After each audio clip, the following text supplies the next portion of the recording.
Hi, everyone. Welcome to Mini Scroll, the daily internet culture podcast bringing you the biggest stories from social media, the creator economy, and the digital space every Monday through Thursday. I'm your host, Lauren Meisner, the founder of the youth digital media brand Centennial World. It is finally a nice day up at the cottage. I have been here for just over a week, and almost every single day it's been like cloudy and rainy and cold. And I'm like, I thought I came out of Sydney winter to come to Canadian summer. And normally like the Toronto area gets quite warm in summer, but it's just been like a shit week. Anyways, I'm so excited, and I'm sure you guys can tell because if you watch on YouTube, then you will have seen the lighting in my videos change so much every single day. I've never realized the value of like artificial studio lights before because I haven't had to like properly film with only natural light since I started this podcast. But here we are, and I think it's like a beautiful day. It's a vibe.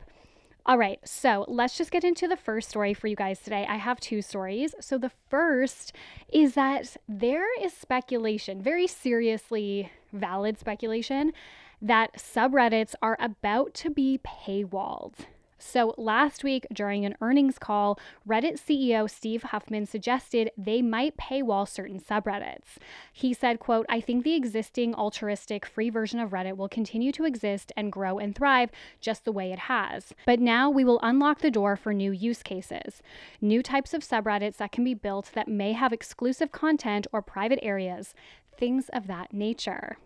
So this development comes as part of Reddit's revenue boosting strategy after the company went public at the start of this year. Some of the most controversial decisions of this nature relating to this revenue boosting strategy so far were when Huffman decided to hike up the API fees last year, which essentially led to a bunch of third-party apps that relied on that API to basically go bankrupt because they couldn't afford those fees. For anyone that doesn't remember, I actually did a full deep dive into the history of Reddit, and I talked about that. I think it was a couple months back, so definitely go listen to that. But basically, there was a bunch of third-party apps that would use Reddit's, I think it was free API to deliver the app or like the service, the like Reddit basically interface in a more user-friendly way than the Reddit app currently exists. And there was one major one, Apollo, that people were obsessed with, and like everyone used that one for years. And then Apollo unfortunately had to close after they changed the API from free to, I think it was going to be like $20 million a year for Apollo to pay for that fee. And more recently, Reddit signed a deal with Google, which allows Google to train its AI model off of Reddit's massive database of posts. And then Reddit has also blocked other AI companies like OpenAI and stuff like that from crawling its, I don't know if it's servers or whatever, its posts, unless they pay a fee. So I think OpenAI has actually also striked a deal with Reddit as well. But it actually seems to be working. I know that Reddit's revenue is up massively from the previous year. So, this CEO, he's come in and he is like, I'm a CEO. Like, I am here to make the company profitable, to make the hard business decisions, whether that impacts users or not. That is just kind of the role of an executive at that level. And I mean, I guess it's working. I don't know how anyone is going to feel about paywalled subreddits. That's a bit unhinged, but we will see. Okay, and the second story that I have for you guys today is that JoJo Siwa has opened up about feeling like Trisha Paytas used her for clout when she was young.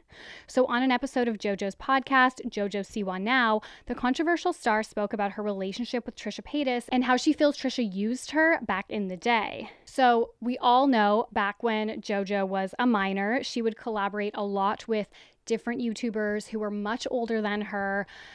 Colleen Ballinger was obviously one major one, and she also had filmed some videos with Trisha as well. And a lot of them, I think, were related to Trisha's relationship with Jason Nash because JoJo would film with David in the Vlog Squad. But either way, she filmed videos with Trisha. In discussing people that she would want as a guest on her podcast, and I can't even say that without thinking of that clip. Dream guest on my podcast? She said she would not want Trisha as a guest because she feels used by her. She said, quote, "Yes, we would, and we did videos together when I was a kid. And what's so interesting is Trisha, has a lot to say about me nowadays, and that's fine. A lot of people have a lot to say about me nowadays, but what hurts my heart is a lot of people who were friends with me when I was a kid are friends with me now. And that tells me that they weren't friends with me because they were using me because I was a kid.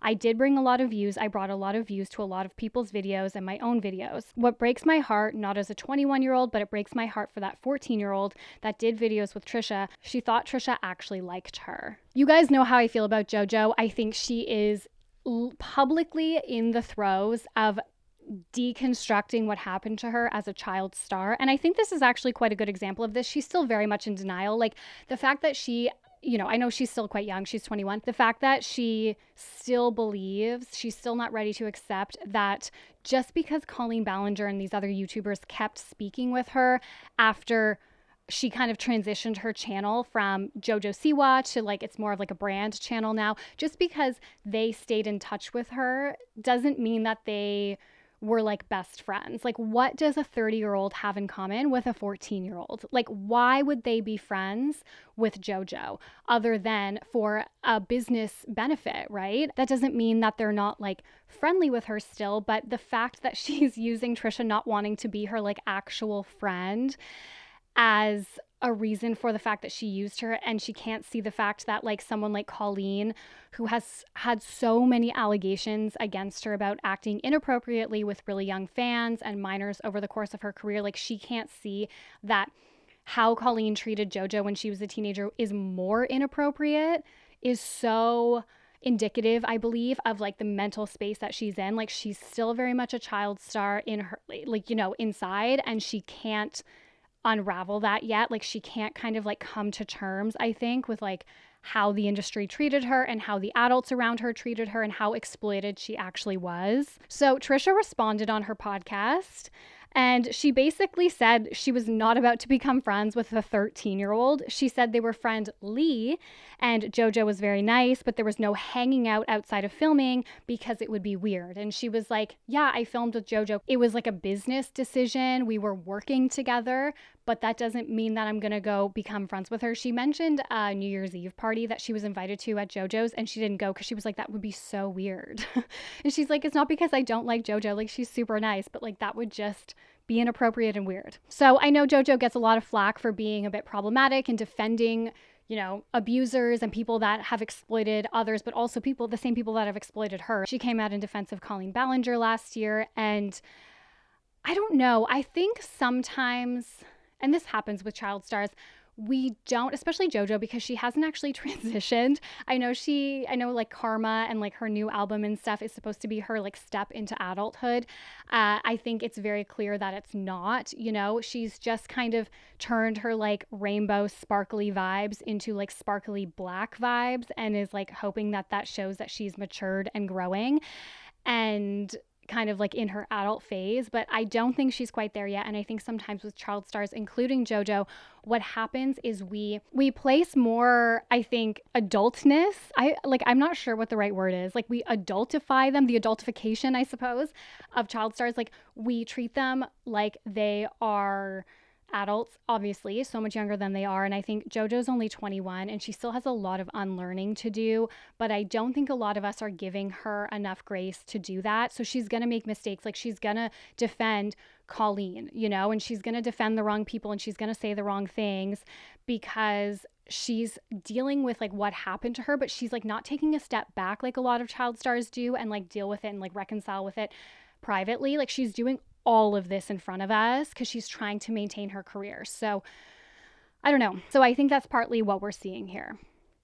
Anyways, guys, that's it for Mini Scroll today. Thank you so much for listening. Please remember to rate, review, and subscribe. It helps me so much. It helps me grow. Please subscribe to our YouTube channel. I love you guys, and I will talk to you tomorrow. Bye.